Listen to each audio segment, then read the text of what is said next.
هلا دكتورة تحرير.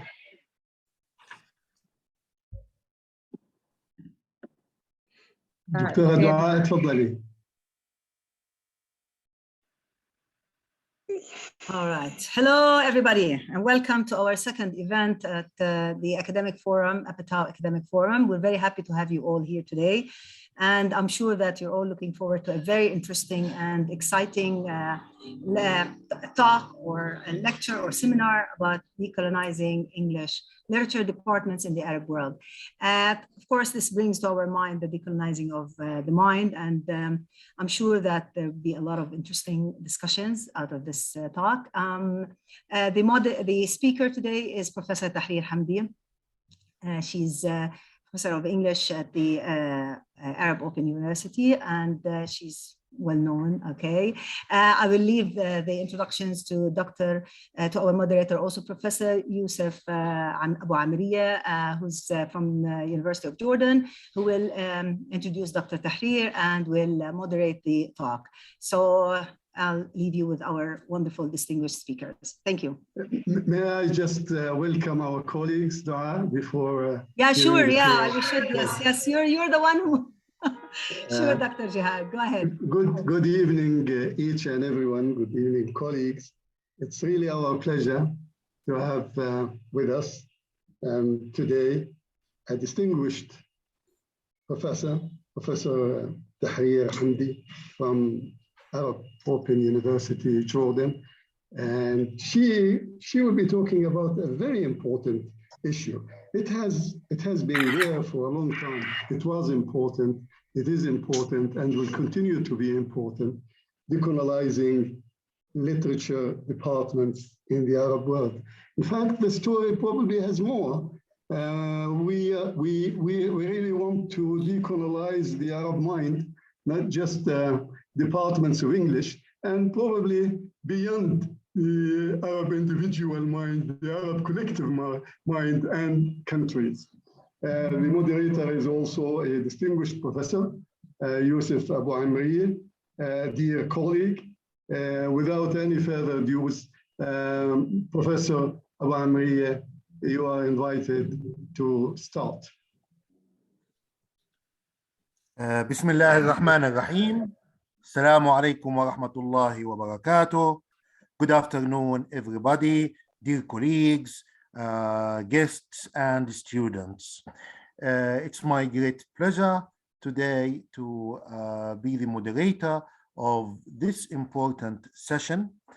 First of all, I would like to thank Apetau for this important forum, which I think will be a great venue for discussion over the coming few months.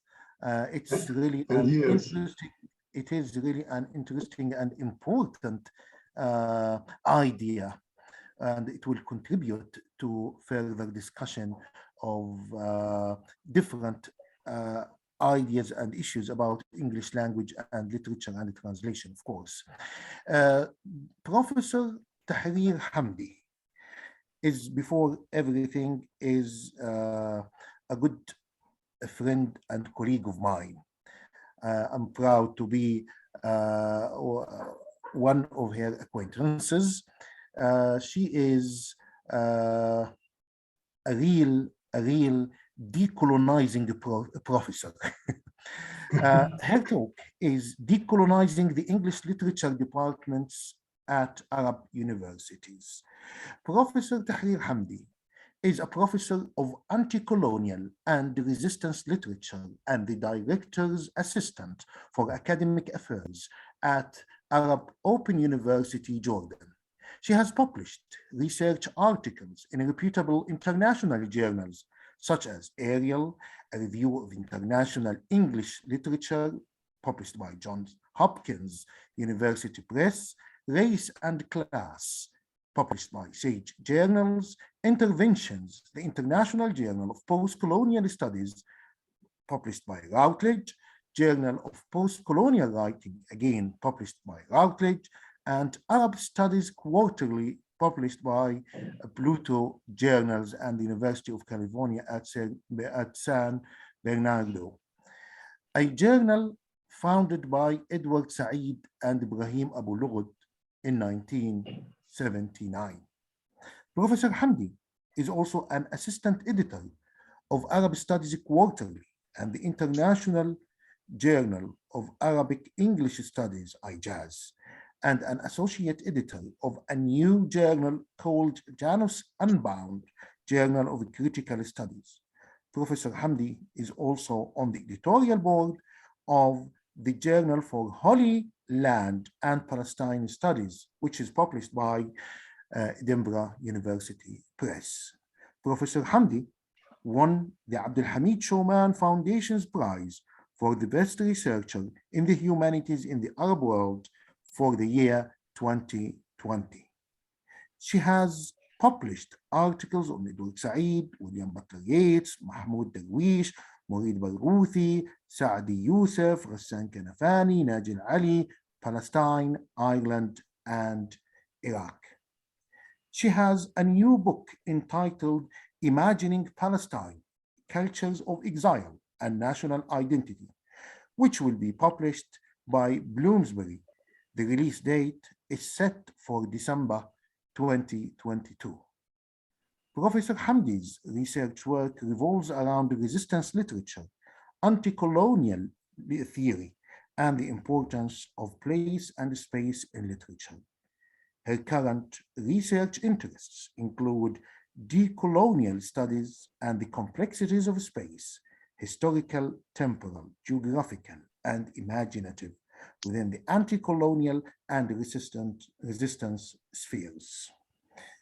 On another note, the topic that Professor Hamdi will present to us today is very important in this part of the world. I personally discussed this topic with Professor Hamdi and with other colleagues because I myself felt the need for decolonizing our departments, our English language departments. In 2016, in April 2016, I was personally invited to moderate a seminar hosted by the Globe Theatre to mark Shakespeare's 400th anniversary. And in that seminar, there were many big names who are specialists on Shakespeare, like Graham Holderness, Julie Sanders, and Margaret Ledvin. And I do still remember the words of Graham Holderness, who said, "If a Shakespeare scholar is unaware of how Shakespeare is being appropriated by non-European and non-American authors, then this Shakespeare scholar has to rethink about his scholarship." In other words, Professor Graham Holderness is just highlighting the importance of looking at Shakespeare's plays from different perspectives and repositioning Shakespeare, especially in the light of recent studies by post-colonial researchers. Without much ado, I would like to ask Professor Tahrir to start her presentation. Okay, first of all, can you all hear me loud and clear? Yes. Yes, great. I'd like to begin by thanking everyone, the president of Apetau, Professor Jihad Hamdan, Dr. Dina, Dr. Dua, all the great team at Apetau for giving me this wonderful opportunity. And Apetau, I know, is something big and it's growing, and it's a dynamic organization that is really coming up in the Arab world. And I'd also like to thank Professor Yousef. Thank you very much, Professor Yousef, for that wonderful introduction. Now I have to live up to it. So it should be good, right? I better be good or else. Okay, I'd like to begin by sharing my screen. And let me try. I hope this is going to be easy. Okay, and share. And we're sharing, right? We are sharing. Okay, wonderful. If you want to stop me for whatever reason, please speak, because I can't see anyone now. All I see is my PowerPoint presentation. But let me begin by introducing the topic once again. It's decolonizing education. Both Professor Jihad and Professor Yousef talked about decolonizing not only English literature, but decolonizing education, decolonizing our minds, decolonizing our lands, decolonizing the social consciousness. And basically, yes, this is exactly what my topic is about. If you want to be specific, it's decolonizing English literature departments in the Arab world, but I would imagine that this should also include decolonizing all departments in the humanities, not just English literature. Now, I'd like to begin. Why isn't this moving? Let me see. Let me escape and try again. Oh, علق كل شيء. ليش هيك? Okay, what is happening here? The decolonizing process is always difficult. Yeah, but I mean, this is not even moving, and it seems إنه يعني هو كله علق. So let me try to see what I can do. طب escape. Okay, screen sharing has stopped. Window is closed. Let me try again. Okay. And share again, start all over again. I'll say from the beginning. Okay. Okay. Now you can see the second slide, right? Okay. Let me introduce you to some books on decolonization and specifically on decolonizing education. The first one is very popular. It's by Ngugi wa Thiong'o, the well-known African theorist. He has a very important seminal book, I would say, called Decolonizing the Mind. It's an older book, but I think if you're interested in the topic, you must read this book. The second one is a collection of essays. It's an interesting book. It's called Decolonizing the University, okay? And if you look at the cover, you see like a stand, but the statue has been knocked off. And basically that statue would probably have been a white slave master that people who want to decolonize the university don't want to be a part of the university scene. Okay, and the last book it has a very provocative title. It's put together by Hamid Dabashi. He's an Iranian American scholar. But look at the title of this book, Can Non-Europeans Think?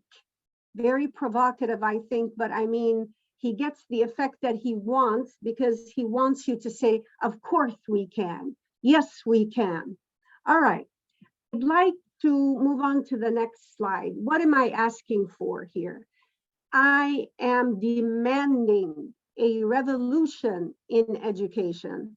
I say that we are in need of a revolutionary transformation in education, specifically because this is our area of concern, English language and literature departments in the Arab world, but as I said earlier, it would also include the humanities and other topics, of course, linguistics, translation. Okay, so what would this transformation be linked to? Three very important things. The production of knowledge. Who produces the knowledge? Or the ordering of knowledge. Who is ordering this knowledge? And the dissemination of knowledge and how knowledge is disseminated. Okay, so I'm saying that the decolonization of our university curricula is a necessary precondition for political decolonization and the genuine liberation of our lands and minds, okay?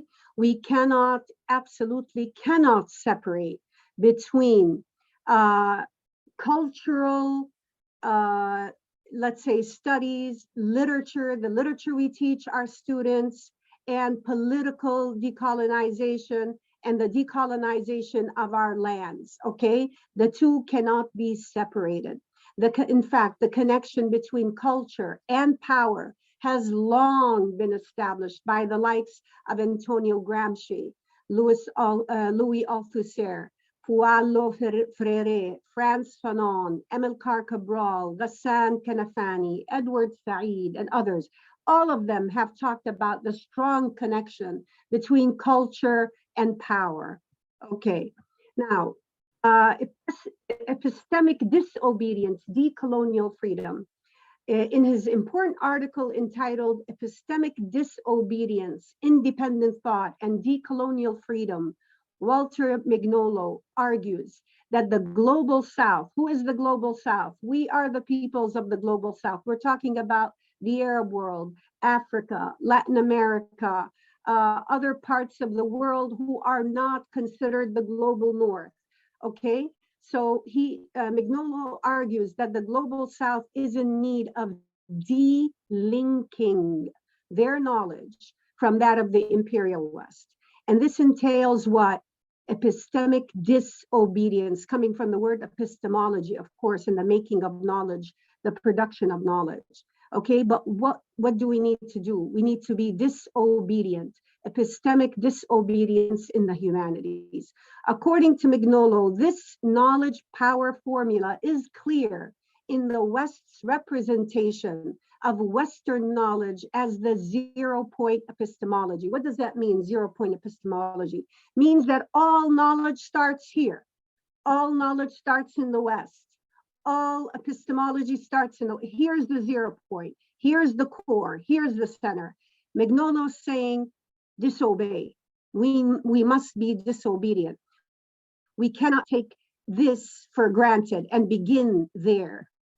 Now, according to so many thinkers and intellectuals, what are the goals of Western 0-point epistemology?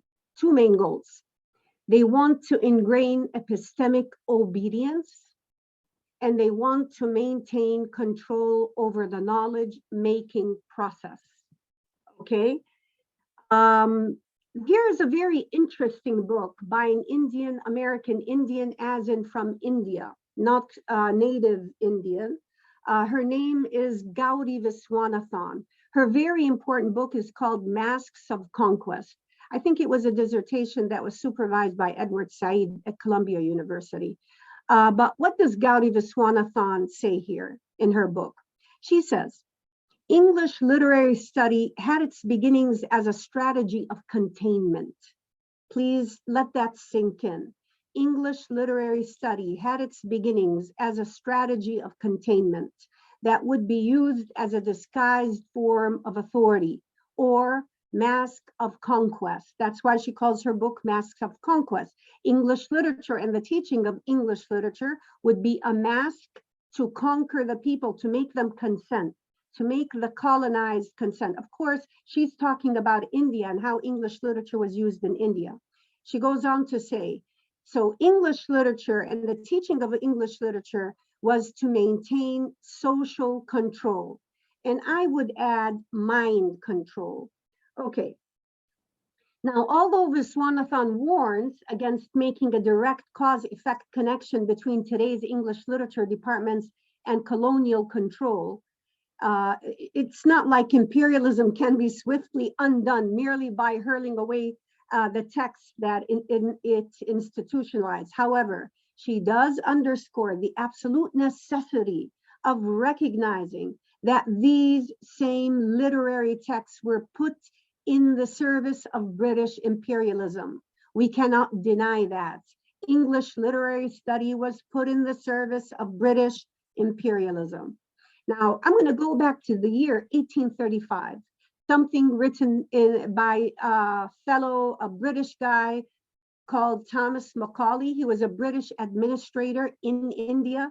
Now, in his essay, short essay, called Minutes on Indian Education, I think, which he read at the British Parliament at the time in 1835. It was a treatise which became official British policy. In it, Thomas Macaulay specifically states that the aim behind teaching English literature is to create, and these are his words, a class of persons, Indian in blood and color, but English in taste, opinions, in morals, and in intellect. Okay, so then ask this question to you all. How are we to understand the seemingly unbreakable but self-imposed chains of the imperialistic ideology of Englishness that pervades English literature departments at Arab universities? Not just Arab universities, but universities all over the world, okay? One important reason, I would say, is official state policy, such as the careful control of local accreditation institutions in the Arab world that will accredit programs in English literature only if they include study plans comprised of courses that are purely English in terms of specifically relating to the literature of the United Kingdom and the United States. We are not talking about English as a language. We are talking about literature that is nation-centered, the US, the UK. Okay, I would like to emphasize Gowdy Viswanathan's effective and evidence-based argument that English literary study is indeed a mask of conquest, now disguised in the cloak of modernity. But the question remains, why should English literary study constitute modernity for the developing nations or the global South? Here, I agree with Mignolo that in the 21st century, Western epistemology, of which English literary study is a part, is used as a way of advancing a Western agenda and worldview, with the hope of making those who are less developed, quote unquote, in quotations, of course, submit to the European, and in the 20th and 21st century, to the American knowledge, belief, lifestyle, and worldview. So, I'm arguing we need to know ourselves. Know thyself.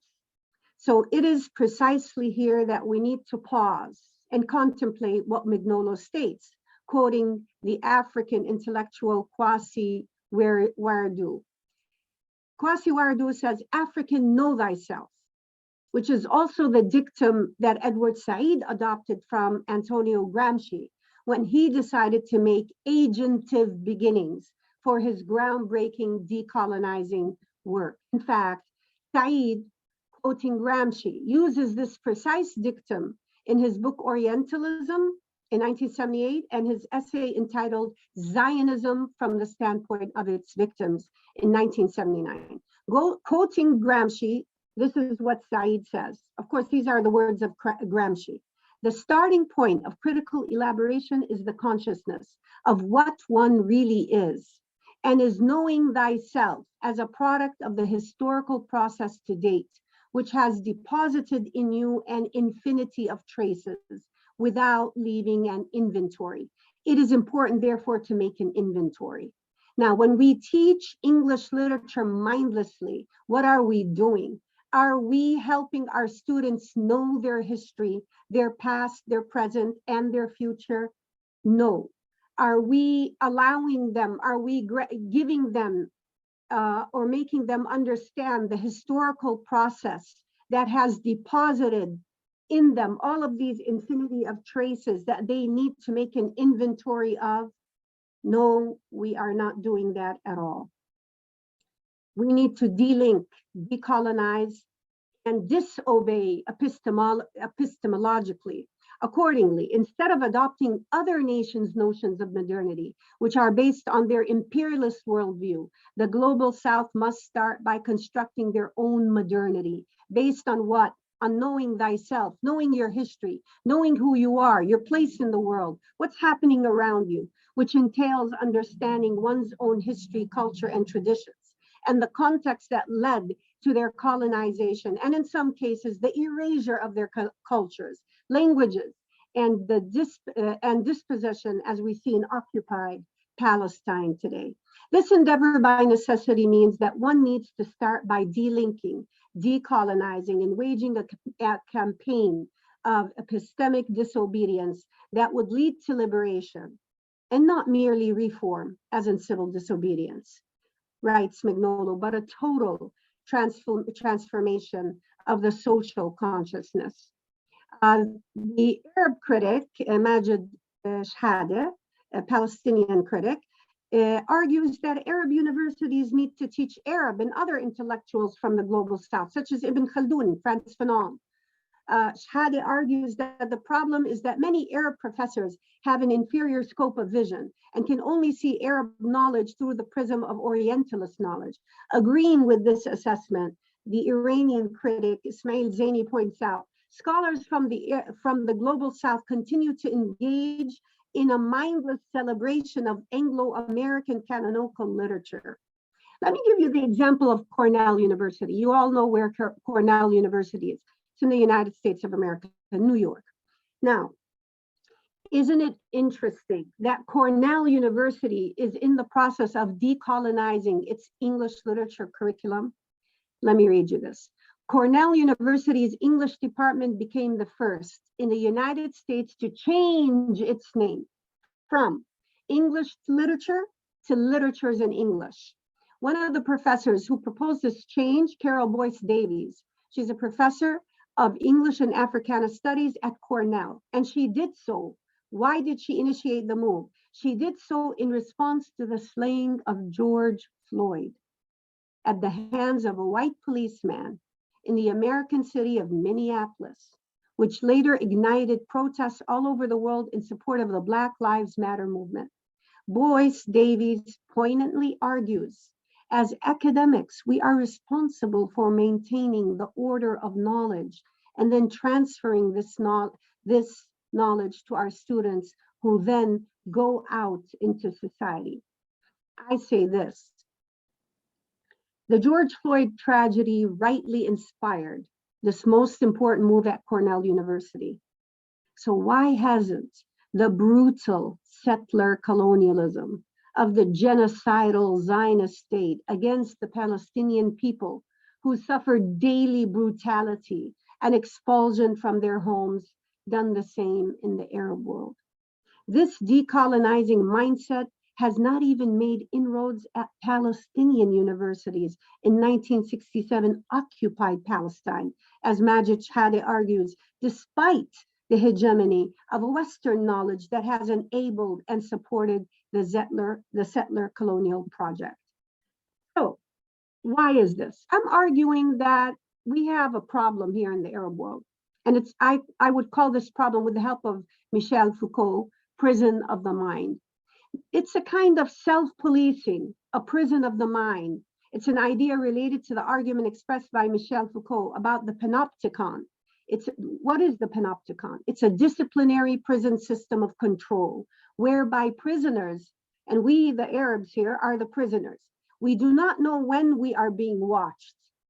And that because we don't know when we're being watched, we're obedient. We want to be obedient. Foucault argues that over time, this panopticism leads to mental imprisonment and blind obedience that becomes self-imposed. This self-imposed policing can be generalized to all institutions, including universities and schools. It's like a circular cage, okay? Commenting on the circular cage, Foucault writes, the celebrated transparent circular cage, the prison. Imagine this prison system. It's like a circular cage, the panopticon. You have guards up there looking at the prisoners down there to see if they're working. Now the prisoners, every time they look up, they see the guards, so they continue working. But then even if the guards disappear, the prisoners are so mentally imprisoned, they continue working, they continue being obedient. And this is exactly what we're doing here.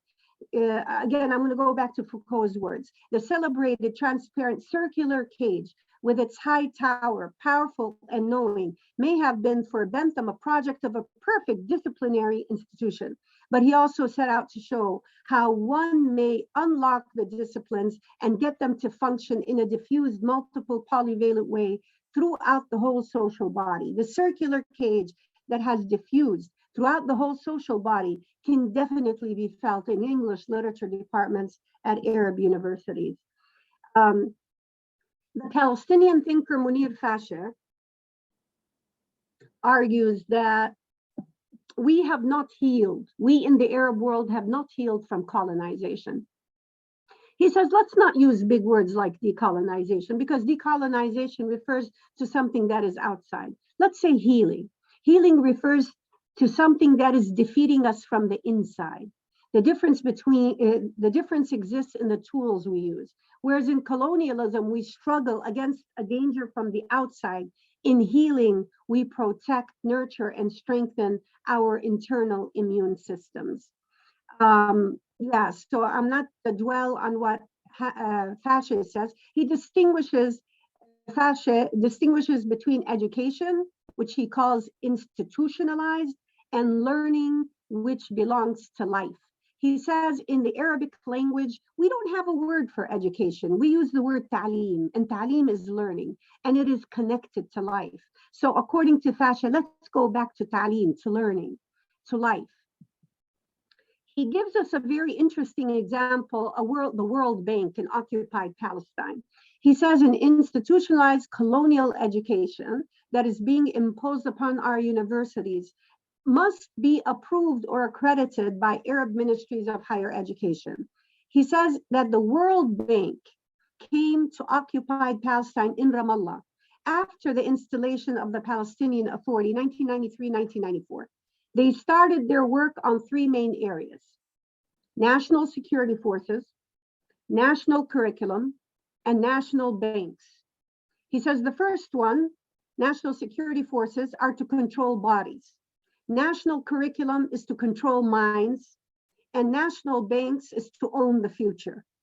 Okay, so I thought that was quite interesting. So I go back to the idea of knowing thyself. It is for this reason that knowing thyself, which includes knowing one's past and present, and therefore the future, should, and I would say not should, but must, absolutely must figure into the study of the humanities, especially when foreign literatures are taught. I want you to look with me at the English study plans of Jordanian universities. This is from a public university, no name.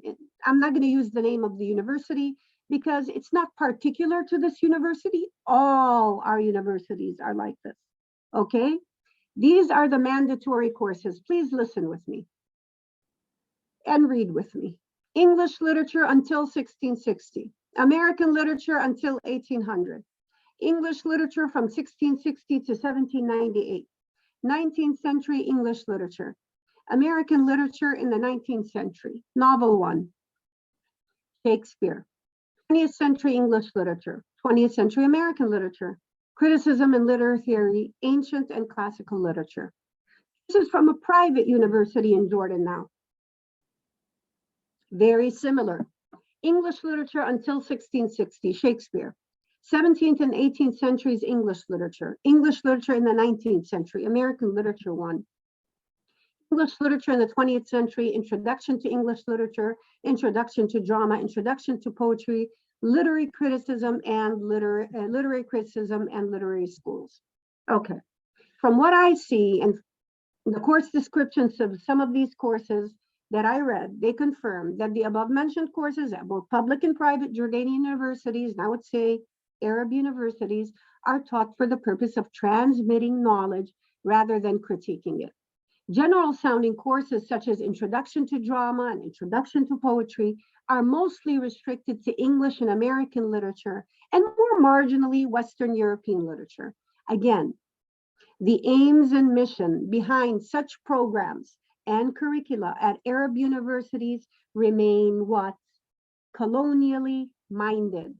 I want you to read with me the aims, the goals of such programs. This is from a public university, no name will be mentioned here. But these are the aims of the English literature department. Please read with me.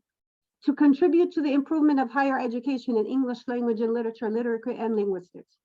to send distinguished students on scholarships to the best US universities to obtain PhD degrees in literary criticism, literature, and linguistics, to foster ties with other departments of English literature and literature at Jordanian and foreign universities for the benefit of faculty members, to develop study plans and programs in the department to suit recent developments, to sign agreements, check this one out, to sign agreements with American universities for the sake of establishing joint PhD programs in English literature and linguistics. What do you see there? There is no delinking aim whatsoever, as can be seen from the vision and goals for the English department at this university and all, although I do not like to use absolute words, universities in Jordan and perhaps the Arab world. The slightest inclination or indication to decolonize or delink from Western knowledge, and here specifically, the English literary paradigm does not exist and is in fact out of the question. It is incumbent upon all academics and instructors in different areas of the humanities to begin the process of decolonizing and reordering knowledge, which is, as Nilam Srivastava states, an always unfinished, never complete effort to uncover and dismantle the founding stereotypes and institutional biases at the heart of what we call knowledge. Okay, I'm going to give you an example of my own efforts to decolonize the MA in Literature curriculum at my university, Arab Open University. Although I'm working within a very limited space, I've tried to introduce, courses, although we're very carefully watched, like my course Studies in Poetry. It's a comparative literature course between two poets, William Butler Yeats and Mahmoud Darwish. And we study them as anti-colonial and decolonizing poets. Other decolonial courses include the theoretical and revolutionary works of intellectuals such as Frantz Fanon, Ghassan Kanafani, Amilcar Cabral, Malcolm X, and other thinkers from the global South. Okay, so rather than obediently repeating and at times mindlessly parroting Western colonial texts, Arab professors and students need to engage in a more agentive project of critically restructuring. These are the words of Edward Said now from his book Beginnings. He calls for restructuring and animating knowledge, not as already achieved result, but as something to be done, as a task and as a search. Okay. What I'm calling for is not diversifying the curriculum. Don't get me wrong. We are not talking about diversifying the curriculum. We are talking about dismantling, restructuring, and reordering. Thus, I say the aims and goals of English literature departments in the Arab world and other countries in the global South and the rest of the world, I say must include. These should be part of the goals, our aims. Number one, we should begin by changing the names of departments, of our departments from English literature departments to departments of literatures in English. Number two, dismantling Western knowledge paradigms upon which these English departments are founded, especially the ideology of Englishness. Number three, restructuring and reordering knowledge, which entails basing the curricula taught in departments of literatures in English on anti-colonial philosophers, thinkers, and writers from the global South and other marginalized areas.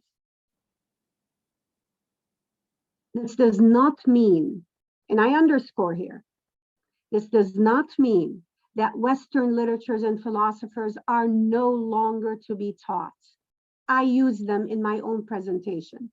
They would, of course, continue to be taught, but they would not, absolutely not, constitute the sacred canon from which all else springs, what has been called the zero-point epistemology. In conclusion, I'd like to repeat an idea I mentioned at the outset of this talk. Our educational system is indeed in need of an epistemic revolution that would mark the beginning, and I'm using the beginning in the Sa'idian sense, the beginning of a total transformation of the Arab social consciousness. It is time to liberate, not imitate. It is time to end the feckless mimicry and blind adoption of Western literary programs. The time has come to liberate, not imitate. And I want to quote Abar and Desai, who say decolonization is a global project from Palestine to the Americas. What do we need to teach our students? We need to teach them a pedagogy of hope. We need to give them hope, to imagine victory, to imagine Palestine maybe one day soon. We need to teach them Arab philosophers and other philosophers from the global South.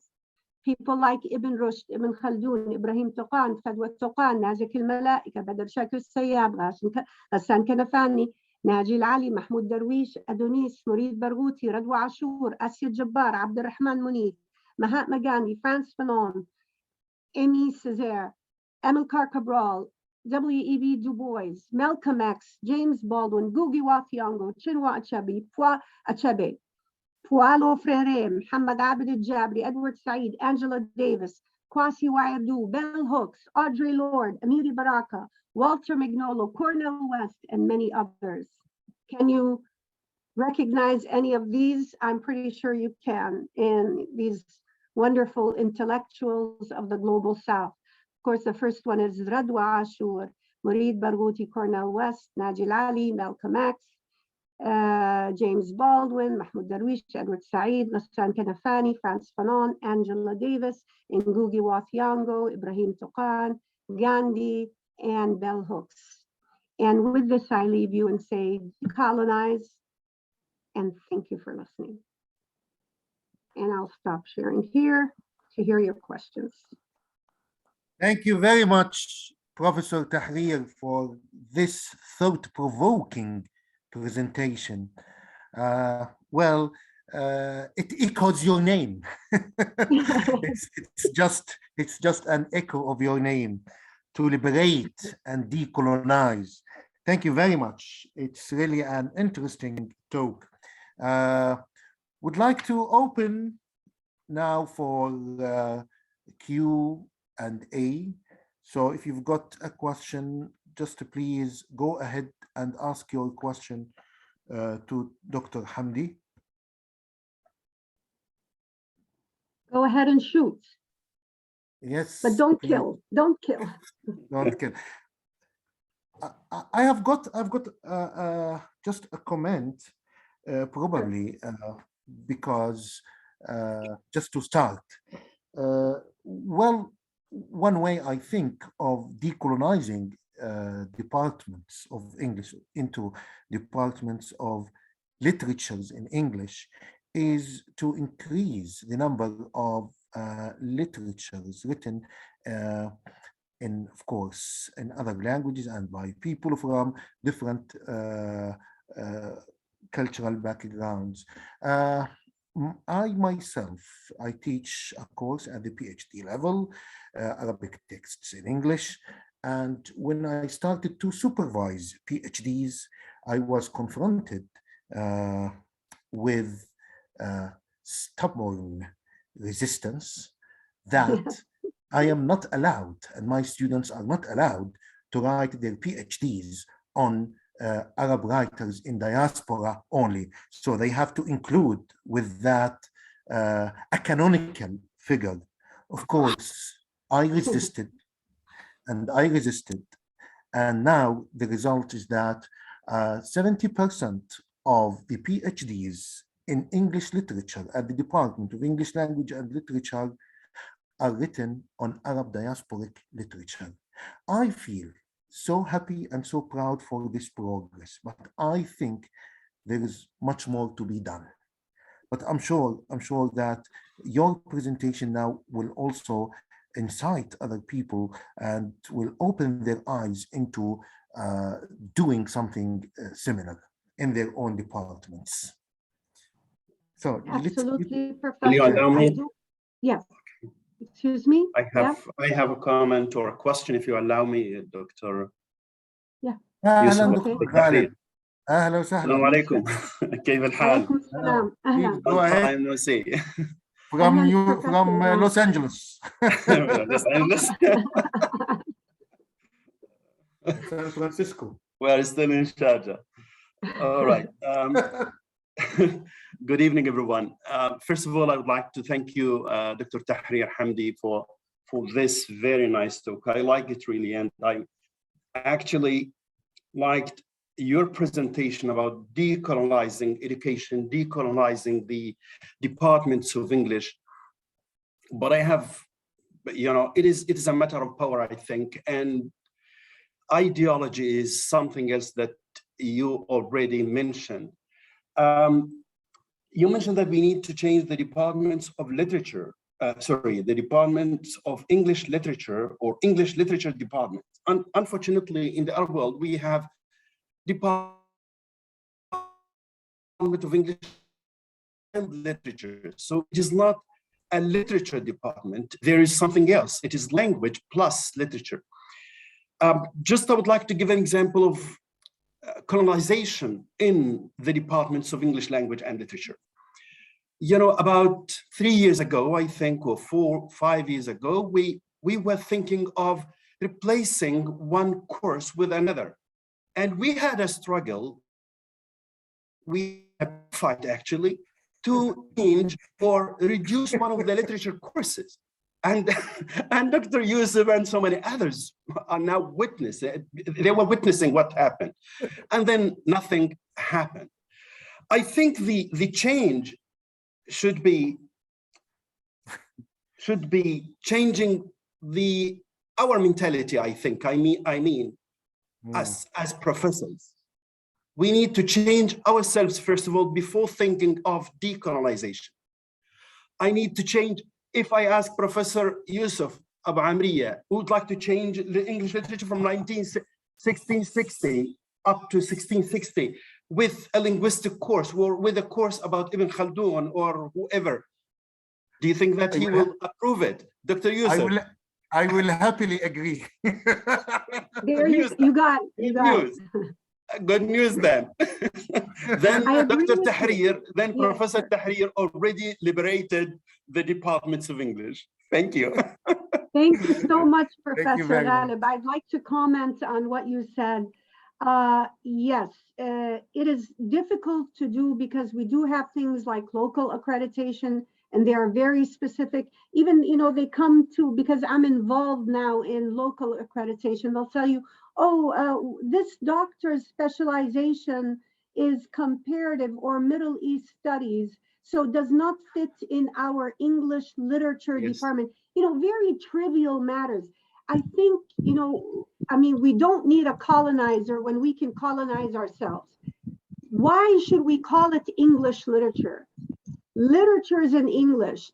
We can say English language department of English language and literature is in English in order to include language. Yeah. Now, as long as what we're studying is in the English language, why can't it be any, literatures from the global South translated into English? Not only diasporic fiction, Professor Yousef, why not Darwish? Why not Radwa Ashur translated into English? Why not literatures that were originally written not in English, but translated into English?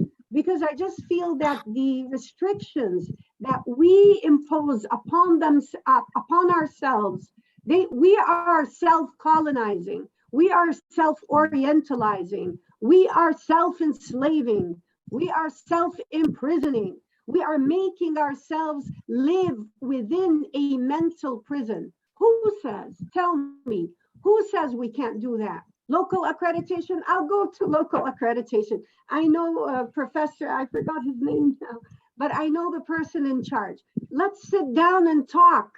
Let's talk. Cornell did it. This is Ivy League. Cornell changed. Cornell decolonized. We in the Arab world cannot decolonize, and we in the Arab world are suffering the most. I mean, if I'm not belittling the George Floyd tragedy, but I'm just saying, if that tragedy made Cornell, come to its senses and decolonize and change the name of the department, what about what's happening in occupied Palestine now? What about what's happening all over the Arab world now? Is this not enough for us? So I think, yes, the resistance or the restrictiveness, let's say, is within us. What can we do? We must resist. I'm resisting on, I'm doing my own, even though the university I work at, I'm going to give you a quick example, Arab Open University. We are validated by the Open University in the UK. They call what we have, like between us, Arab Open University and the Open University in the UK, they call it a partnership. When we had the revalidation, I told them point blank, I said, it's not a partnership if the knowledge is not a two-way process. If you are producing the knowledge and I'm just taking that knowledge from you, it is not a partnership. So we need to make the change. We ourselves need to decolonize our minds, as Ngugi wa Thiong'o says, and we need to begin. Who is holding our hands? We are holding our hands. We are imprisoning our minds. And I truly and honestly believe that. So I do agree with you, Professor Ghalib. Thank you. Professor Thank you, Professor. Thank you, Professor. Thank you very much. Thank you very much.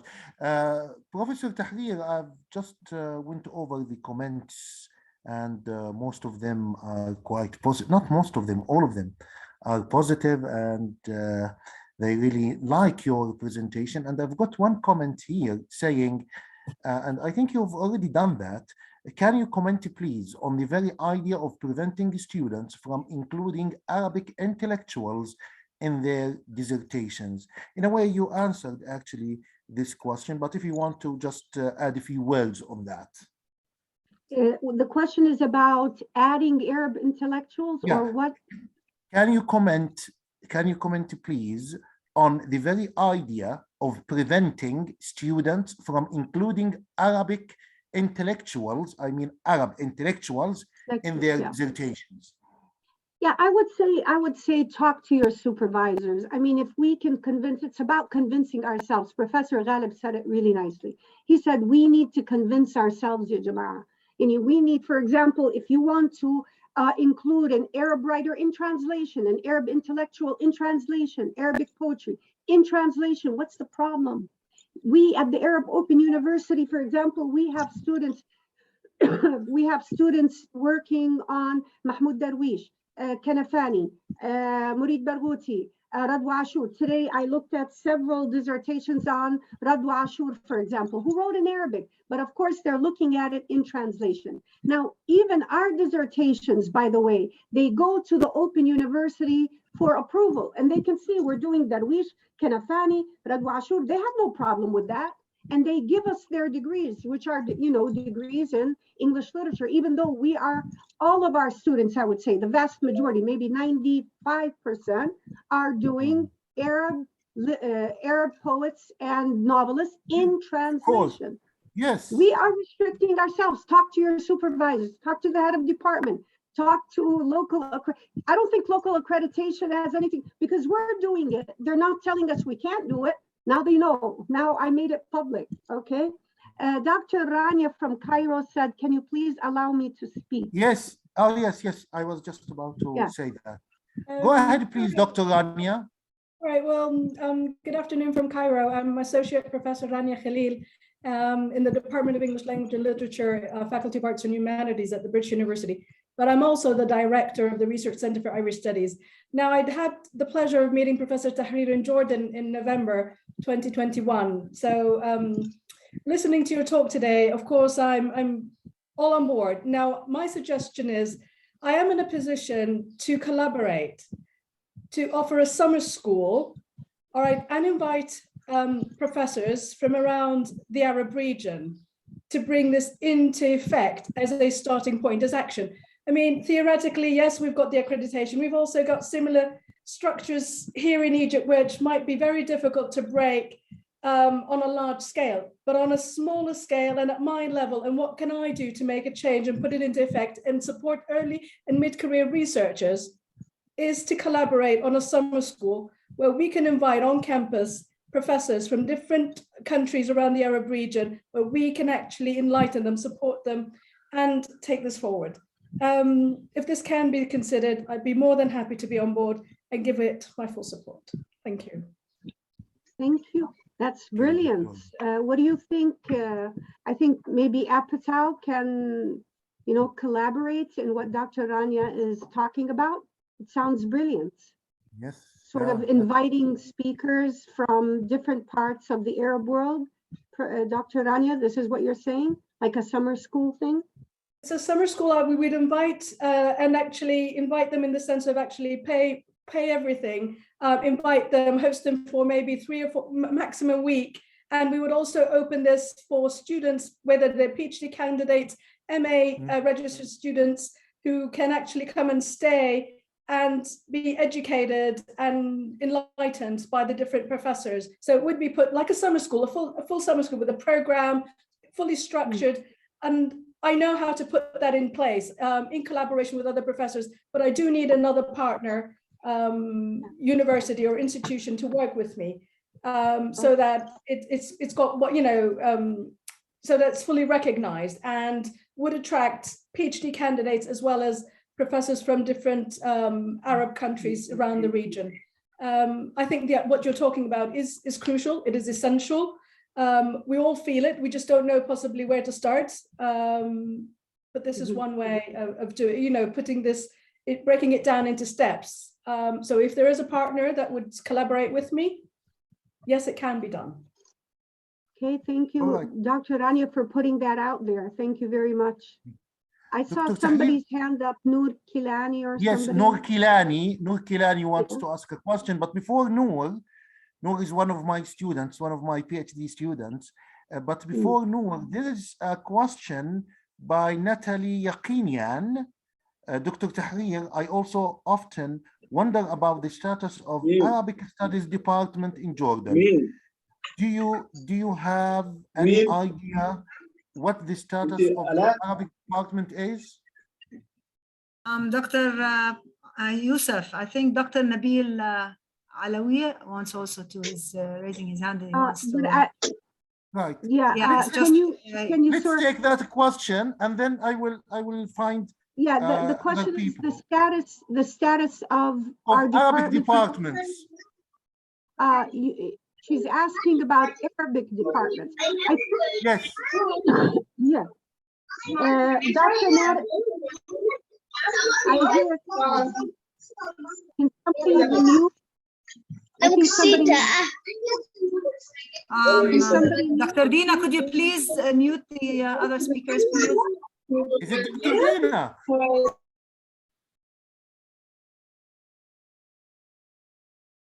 Unmute, Dr. Tahrir. Yeah, I unmuted. Yeah, if I understood Dr. Natalie Yaganian's question correctly, the status of Arabic literature departments here, I think of course they do teach Arabic literature, but the idea is not just in identity politics.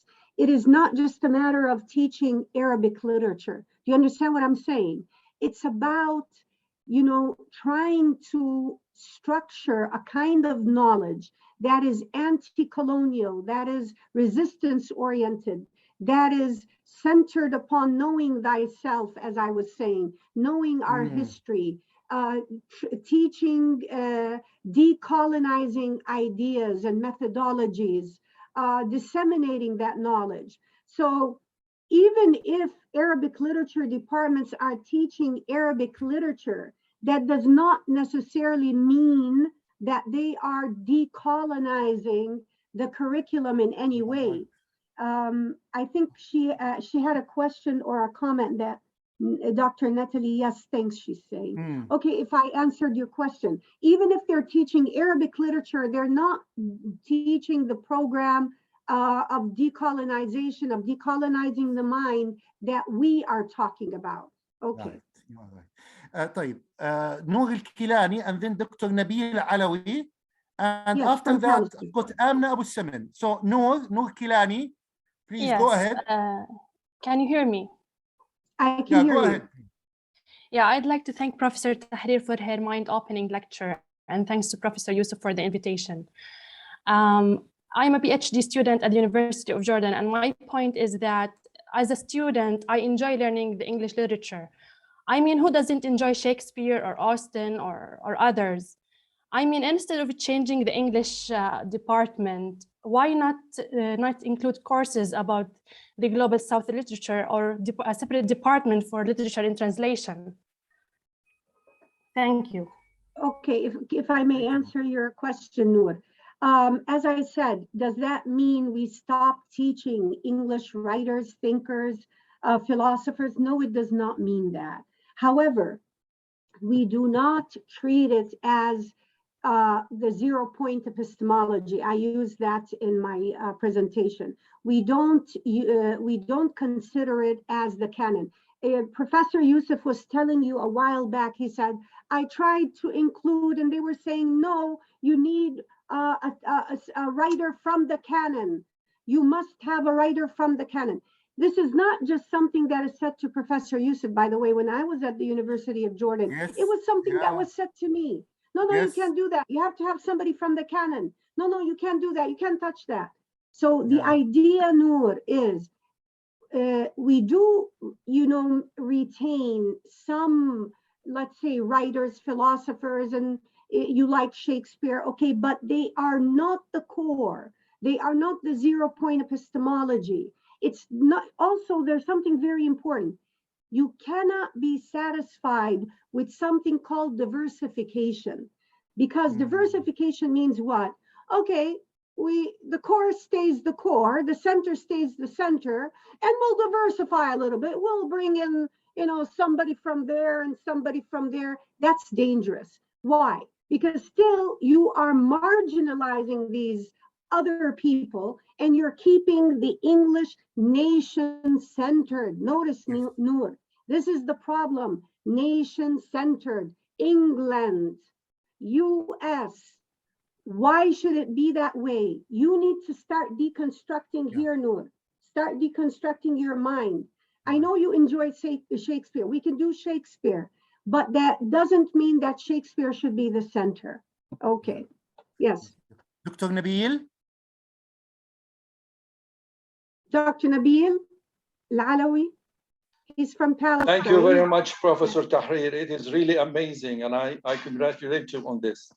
The idea, Professor Tahrir, is that I think it is very important to actually de-hegemonize the American canon or the British canon. This is the important issue, because since the establishment of our universities in the Arab world in the 1970s, until the present time, I think that there are professors usually, we all grew up with the Norton Anthology of American Literature.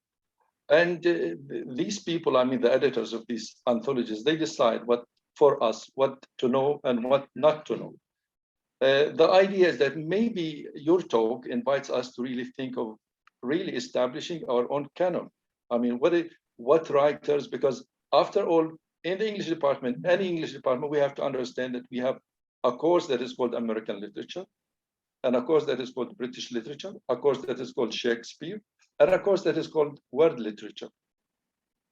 And therefore, from my point of view, I think that it is very important for us to, for example, not to take for granted, like your image of the panopticon, to think that only when we teach American literature, we have to teach Nathaniel Hawthorne, Herman Melville, Henry David Thoreau, Emerson, and these people, because we have other writers who are also American. And I remember in the 1990s, Professor Paul Lauter published a very important anthology of American literature that he called the Heath Anthology of American Literature. And I remember I told him, how come you don't have, I just met him in Salzburg once, and I told him, how come you don't have Arab writers in your anthology? And he said, Nabil, why don't you make a list of these writers that you think I have to include from the Arab world, and then I can include them in the new edition. I told him, Professor Lauter, I don't think that you need my list. I think you know Gibran Khalil Gibran. Who doesn't know Gibran Khalil Gibran? The idea is that I think, yeah, this is it. The idea is that we have to establish our own canon. I think the canon that we establish we would have to agree on this and call the English department an English department, but still we, like we said, invite people to share in this canon, decide on what to include and what not to include. Because I also think that it is really not very useful, for example, because I remember there was this professor who came from England to An-Najah University where I taught before I came to the Arab University, and she taught Darwish in an American literature course. I think that it's really a problem, to be honest with you. Maybe we can teach, but we have to justify this choice, actually to work on a canon. This is the idea, to de-hegemonize the canon, to get rid of the panopticon, and then to establish our own curriculum. You see what I mean? And thank you very much. It's really nice. Thank you very much, Dr. Nabil. That's very helpful. But you know, I sort of, why do you want to keep the Department of English Literature? Because when we do that, we are making it sound like it should be nation-based or nation-centered. Why not literatures in English? Okay, I understand. I mean, if you have a course called American Literature, you can't teach Darwish. Darwish is not American. But I mean, you can, now we're getting into the specifics of naming courses. That can start at a later stage. But let me give you an example, Dr. Nabil, why I say this. Gauri Viswanathan says that the first English literature department was established in India. Right. Before it was established in Britain. Okay, you need to think about that. Let it just, sink in. Why India? Because Britain was colonizing India. Okay, so literature and culture is used as a form of, remember my comment from Thomas Macaulay, okay, when he said, we want people who are Indian in blood, but English in taste, English in mind, because it makes controlling easier, Doctor. Now, how can we change? And I saw one of the questions that popped up when you were talking was like, but Dr. Tahrir, the ministry does not allow us to do this, but we need to start making the change. I agree with what Professor Yousef said earlier when he said, or I think also Professor Ghalib, when he said, we ourselves need to begin the resistance, way of thinking. Let me give you an example of what I did in one of the courses at Arab Open University. Darwish was never there, right? They gave us like a bunch of books and they said, these are three core, let's say, three big courses. One of them is a foundation course. This is called Literature in the 20th Century, what have you. One of the books was an anthology by William Butler Yeats. They did not even have separate courses with separate namings. What I did was this. I took the Yeats anthology and I brought Mahmoud Darwish and I made up a course called Studies in Poetry, and it became a comparative course about these two major poets, one Irish, the other Palestinian, and it was about resistance and decolonization. Nobody said no, not local accreditation, and not even the British who validate us, okay? Sometimes I just feel, Dr. Nabil, that the restrictions that we're talking about, even local accreditation restrictions, are self-imposed. We impose them upon ourselves. I know there's a problem, but why don't we start thinking of changing, and maybe we can convince local accreditation to change. We know these people, okay? Yes, I see some hands up. Yeah, Professor maybe Jihad. Amna. Yes. Professor Jihad. Yes. After that. And by the way, there is a comment by Dr. Kifah Al-Umari. So if Dr. Kifah wants to ask his question, we will give you space after Dr. Jihad, if you don't mind. Okay. Okay. Hello, everyone. Hello, Dr. Can you hear me? How are you? Hello, Yes. hello, Professor Tahrir. I'm glad to see you once again. You know that we were together some time ago. I don't want to say the exact number of years, but I think that 2 years ago. 2 years ago. Last year. Yeah, something like this. Yeah, you are right. Yes, but I'd like to express my appreciation for everything that you mentioned, and I know that this is part of what you always emphasize in your lectures, and I can understand quite well what you are calling for. But just I am wondering if there is any conflict between this proposal and what departments of Arabic literature can do at Arab universities. I think you have already referred to this idea or to this question. But if I have to teach Darwish in a department of English, what can I leave for Department of Arabic English, Arabic literature and language? There might be some conflict of interest sometimes. So I don't know what you can say about it.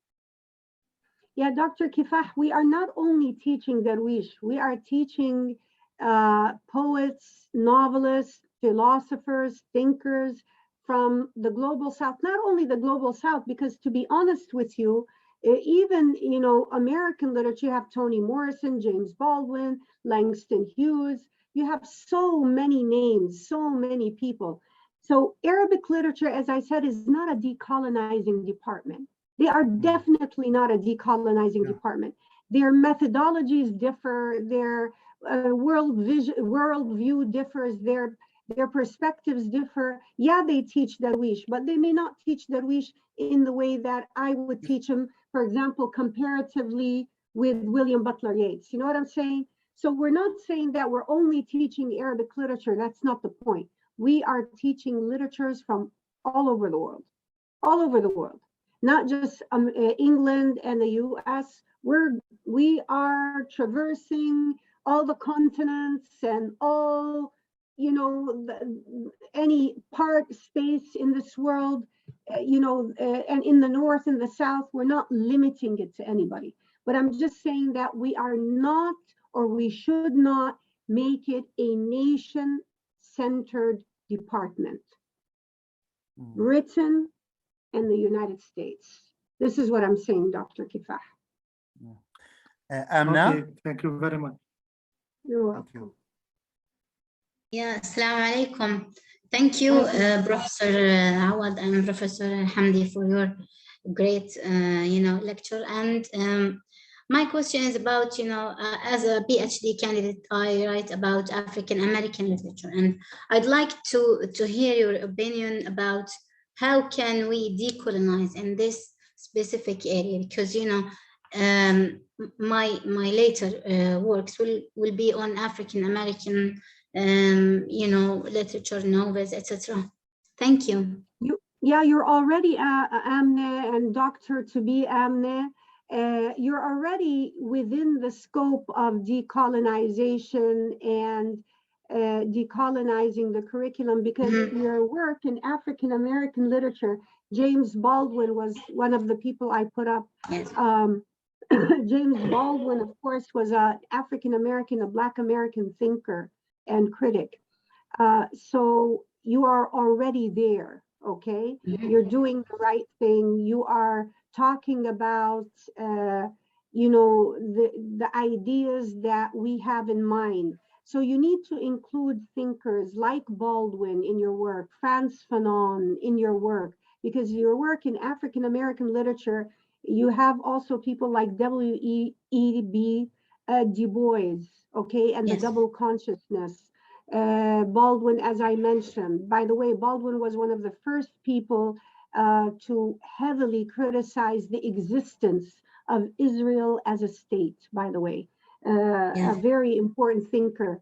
Toni Morrison also has some very wonderful ideas. Alice Walker, brilliant, okay? Bell Hooks, please, in your work, if you're doing African American literature, include the ideas, the theories of Bell Hooks, okay? That is going to be like the cornerstone maybe of your work. So many things, you're already there. You just need to, Frantz Fanon.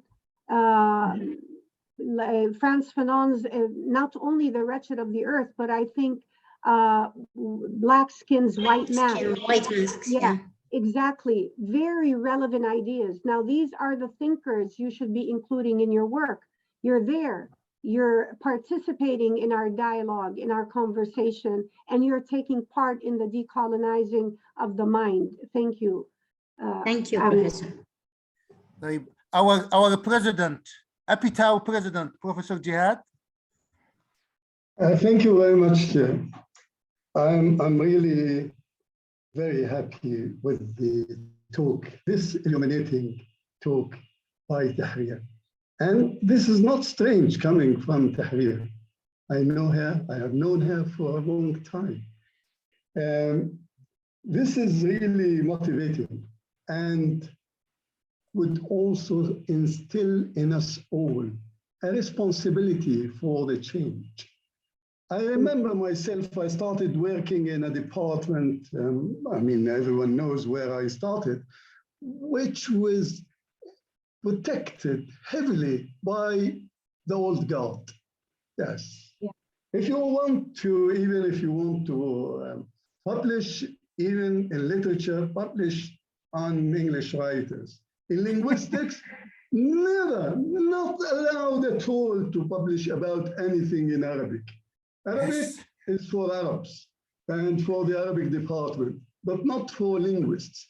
You listed a number of courses that strengthened and empowered colonization in literature. And I can list I can come up with a similar list in my department, in linguistics, English phonetics, English phonology, English sociolinguistics, English psycholinguistics, English syntax, everything is English, English, English. And I remember we linguists were not allowed to publish anything on sociolinguistics in the Arabic context, in psycholinguistics in the Arabic context. And even a colleague of mine and of yours was once about to be more than warned to supervise. He was not to supervise a student, a graduate student, who is writing on cartoons, Jordanian cartoons, yes, write on English cartoons. And if you don't add a comparison with English I do remember this, yes. You do remember this, Professor Abuamrieh. Of course, we did not accept that. We rebelled against this because we also believe that language is an important agent for change. And we have also what we think we can offer to this decolonization process. Yes. Tahrir has already given us pillars for our work. And she has also set an example. She did not theorize. She said, I did this, I did this, I did this. For me, this is a call for each and every one of us to ask ourselves, what was my share? What did I do? If I have not started, I should start. It's never too late to start and strengthen this process. I am very pleased that in Apetau we are making this happen through this forum, and we want, the word has been there, I know, but we want to spread the word further, the word of tonight, of this talk, across the Arab world and across Arab universities. And we are strong and we are powerful and we can act. And this is a call from this forum to all colleagues to take this further. We also publish in our journal, Scopus Index Journal, we welcome all studies of Arab writers in English.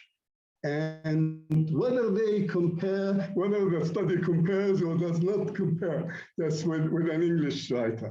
We got the message, and we want the message to go again further. And this was just an opportunity for us to, by Tahrir, to reiterate this. Once again, thank you, Tahrir. just probably one small issue. Now, writing in the language of the colonizer, how would you like to look at this? I know that you have written on this, you have published also, Professor Abuamrieh and many colleagues have already published on this. But I also still remember the story of Anton Shammas, who wrote in Hebrew, Arabic. And this was a shock to the Israeli public in general, and writers maybe in particular. They thought that the whole issue of struggle was brought into their homes, into their houses, into their rooms through the language. A person who masters the language, who is fully aware of the struggle and has been able to find a way to bring it into their inside. How do you look at this? And thank you very much again for this very, very fruitful, very illuminating talk. Thank you. First of all, thank you very much, Professor Jihad, for your inspiring words and your encouragement. I really do appreciate everything you said. In terms of the language of the colonizer, in fact, this was like a debate between Ngugi wa Thiong'o and Chinua Achebe. Now, Ngugi wa Thiong'o says, English is the language of the colonizer, won't use it. I'm not going to use it. I'm going to write in Gikuyu, Gikuyu, I think, his language, his native language. Chinua Achebe says, this is a language that I've been given. This is a language that I've mastered. This is a language that I can use and colonize for my own purposes. Yes. And this is exactly what Chinua Achebe did in the writing of his essays and his novels. Now, I do agree with Chinua Achebe. English has become a lingua franca. It is the language of the world. So, and I want to reach all audiences. I want to reach Arab audiences, audiences of the global South, my enemy. As you mentioned, Professor Jihad, you said Anton Shammas was able to penetrate, Israeli homes, Jewish homes. He was able to do that because he wrote in their language. So if I'm using the colonizer's language, but I am colonizing it for my purposes, I think more power to anybody who wants to do that. I have a book coming out by Bloomsbury. It should be published, I think, in December of 2022. It's called Imagining Palestine, Cultures of Exile and National Identity. One of the reviewers who reviewed the book, a British reviewer, said, this is fierce. This book is fierce. I don't hold back any punches, okay? It is quite radical. And if Bloomsbury can go ahead and publish it, I think that's going to be fabulous, because I really am giving a pure Arab perspective in its most radical way, shape, and form, but using their language. But I am colonizing the colonizer's language for my purposes. So I do agree that we can use the colonizer's language, but we should use it in a way that, let's say, strengthens our causes. Yes, Dr. Tahrir, thank you very much for that. And just to reinforce this idea, I've just picked this book from the shelves behind me, Caliban's Voice by Bill Ashcroft. Well, in Shakespeare's The Tempest, Caliban basically summarizes post-colonial studies by saying, you taught me language and my profit on it is that I know how to curse. How to curse means how to resist, how to liberate myself, how to speak up, how to write back. So this is all about using the language of the colonizer in order to speak for whatever you want to say. I don't know how much time we have got. We don't want to impinge on your time, Professor Tahrir, but this is more interesting. Yes, we've got Raghda, and I've got also a comment here by Safa Maqabla, saying that actually the issue of decolonization starts from our own private schools.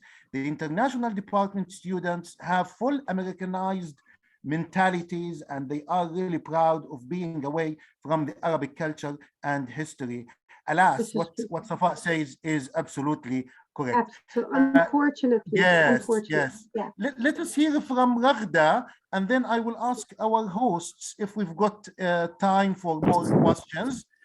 Raghda, please go ahead. Good evening, everyone. Can you hear me? Yes, loud and clear. Thank you, Professor Tahrir, for this provoking lecture. Thank you, Professor Yousef, for sharing this. Well, I would like to add an important topic here to what Professor Tahrir has just discussed, which is publishing papers. I mean, it was really sad for me, for example, after finishing all PhD courses, I started to know myself. I started to learn how to publish a paper, how to publish an article. I think there wasn't a clear orientation for us as PhD students or even as Arab researchers, how to publish articles, what are the topics as Arab researchers that we need to write about, what are the magazines or the universities that we should deal with and what are not. So I think this is very important because at the end, if we do not write and publish these topics, we are just subalterns. So I think it should be a systematic plan or a course about publishing, not only writing papers, not only writing, articles for the university courses, but also to how to publish and apply this process. Professor Tahrir, I have a question actually too. Among the critics, the post-colonial critics that you have mentioned, I wonder that you didn't mention Homi Bhabha. I'm writing. Yeah. You know what? Actually, I have this question because nowadays I'm writing an article about him. I'm trying to apply his theories, but there are some, I call them tricky concepts. There are like ambivalence of nationalism or even the concept of hybridity. I think these are dangerous concepts. Like, I feel that I may underestimate the identity of Arabs when you apply such terms.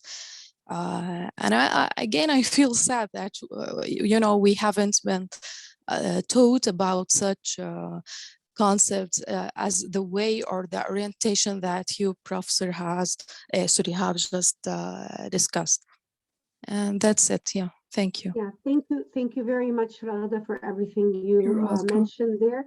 In terms of Homi Bhabha, now I never really liked him. These people who are in between. He not only talks about in betweenness and hybridity and ambiguity and all of that, but even when he discusses Frantz Fanon, he tones it down. He wants to say things like, "Oh, Frantz Fanon did not mean that. No. He doesn't mean to use violence in this way. No.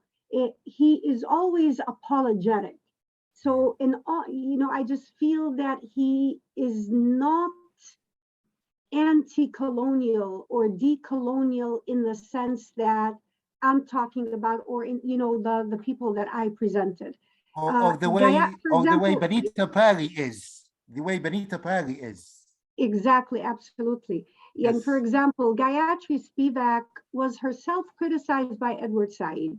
Okay, they were once very quickly at a conference together. She was very abstract and theoretical, and then when they got on the plane and they were sitting next to each other, Edward Said he wrote something that was very critical of this kind of thinking, and she said to him. She said, "Edward, why did you attack me at the conference?" He said, "No, I didn't attack you." She said, "Yes, you did. You were talking about abstract theoretics, and I think you were talking about me." So Edward Said responded. He says, "Look, Gayatri, theory is theory in praxis. Theory should be practiced. Theory should be about things, about events, about reality, and not abstraction. Okay. So she asks him, she goes, so Edward, what do you want me to do? He says, there's a conference next week about Palestine. Come with us and talk about Palestine. Be an activist. So a theorist should also be an activist. For Edward Said, the intellectual is worldly in the sense that he lives in the world, not in the world of theory, but in the world, worldliness, okay? And for Edward Said, the intellectual must stand with the oppressed. So the theatrics of the theory that Homi Bhabha is talking about, I think, gets us away from the main idea. And the main idea is resistance, it's decolonization. Okay, so that's why I didn't mention Homi Bhabha. You are very perceptive there, Ragda. Right. Okay, thank you very much, Professor. May I ask our hosts if we have got time?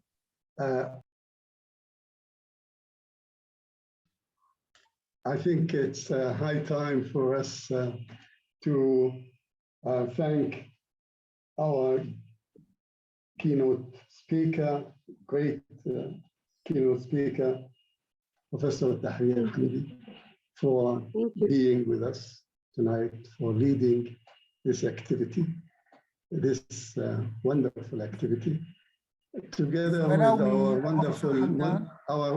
wonderful moderator, thank you very much. Professor Abuamrieh. If you allow me, please.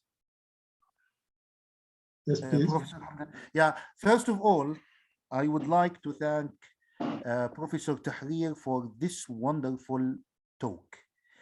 It's really thought-provoking, and I think it's now the responsibility of everyone in this session to take it and try to fight, try to resist, and push for the inclusion, not the inclusion actually, for decentralizing the English canon. And also, I would like to thank Apetau, represented by its wonderful president, Professor Hamdan, and Dr. Dua Salama, and Dr. Dina for this forum. I think this forum comes in line with the presentation that Professor Tahrir has just made. This is really an interesting and an important way for exchanging ideas. I would like also to salute and commend IJAZ, International Journal of Arabic English Studies, because it has been a venue for publishing articles about Arabic literature, comparative literature, and Arabic literature written in English.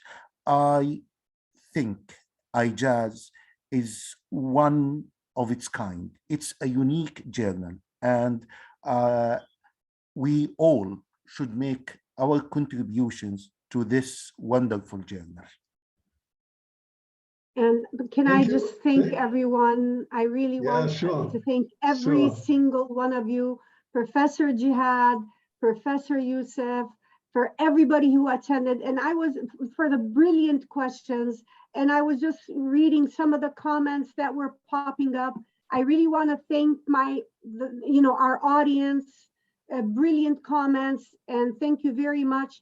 Apetau, I think, is a very important presence in the Arab world. We need Apetau, we need IJAZ, and more power to us all. And I think really, if we put our minds to it, we can and will make a difference. Thank you all. Thank you very much indeed. I would like also to thank my colleagues in the academic forum, Dua, Dina, and other colleagues who probably some of them were not able to be with us tonight, but they were with us there. They are the minds, the masterminds of these seminars, the organizers of these seminars. Many thanks should go to each and every one of them.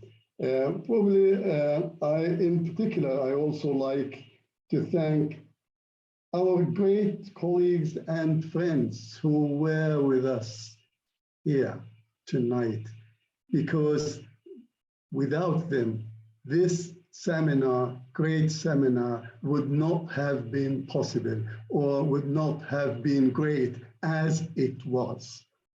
Thank you very much to our colleagues. Now to Dr. Rania Khalil.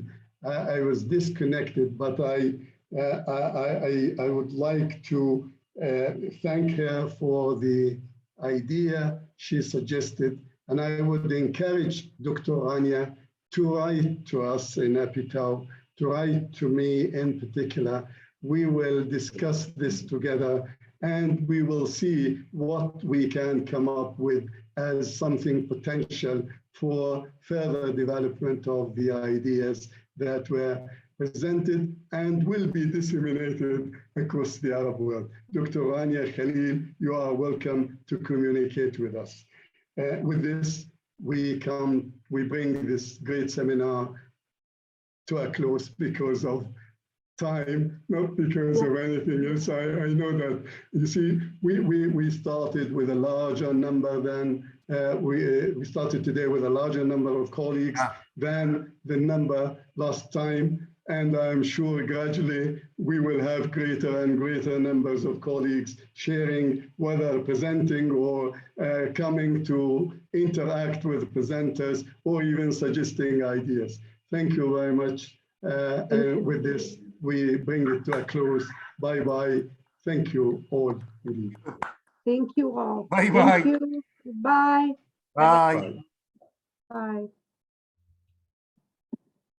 Bye. Thank you very much, Dr. Tahrir and Dr. Yousef. Thank you, everybody. Thank you, my dear. Bye. Thank you, Dr. Thank you, Dar. Dr. Well done. Tahrir. Thank you, Dr. Dina. Bye. Wonderful, Thank you, wonderful. Dr. Tahrir. Thank you for this informative and liberative, actually, presentation. Thank you very much, Dr. Tahrir. Thank you, Professor Shehde. There's a student of mine, Hani. Thank you, Dr. Tahrir, very much. Thank you very much. You liberated our minds, huh? Yes, Inshallah. that's what we need, actually. Thanks a million, Professor Tahrir. Thank you, my dear. Thank you all. Thanks so much. Goodbye. Great. Goodbye, Great meeting. Bye.